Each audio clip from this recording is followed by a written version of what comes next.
আমরা থানা থেকে লুট হওয়া অস্ত্র গোলাবারুদ উদ্ধারের জন্য আমাদের ভিডিপি সদস্যদের মাধ্যমে গ্রামে গ্রামে উদ্বুদ্ধ করে আমরা সেই অস্ত্র লুট হওয়া অস্ত্র উদ্ধারের চেষ্টা করেছি। সেই মোট আমরা গত 3 দিনে আমাদের কুমিল্লা জেলা থেকে 28টি অস্ত্র উদ্ধার করেছি। তার ভিতরে আপনার 4টি রাইফেল, 5টি পিস্তল, 9টি শটগান, 2টি এলএমজি এবং 1টা এসএমজি, এবং আমরা টোটাল 667টি রাউন্ড তাজাগুলি উদ্ধার করতে সক্ষম হই।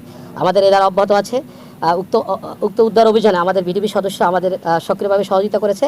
তাদের গোপন সংবাদের ভিত্তিতে আমরা অনেক তথ্য পাচ্ছি, যেগুলো আমরা বর্তমানে বাংলাদেশ সেনাবাহিনীকে অবহিত করছি। তারা সেই প্রেক্ষিতে ব্যবস্থা নেবেন। কুমিল্লা জেলা দাউদকান্দি থানা এবং তিতাস থানায় লুট হওয়া অস্ত্রগুলোর মধ্যে 2টি এলএমজি, 1টি এসএমজি, 4টি চাইনিজ রাইফেল, 9টি শটগান, 3টি গ্যাস গান, 5টি পিস্তল, 272 রাউন্ড রাইফেলের গুলি, 250টি রাবার কার্তুজ, 85টি সীসা কার্তুজ এবং 53 রাউন্ড পিস্তলের গুলি উদ্ধার করি।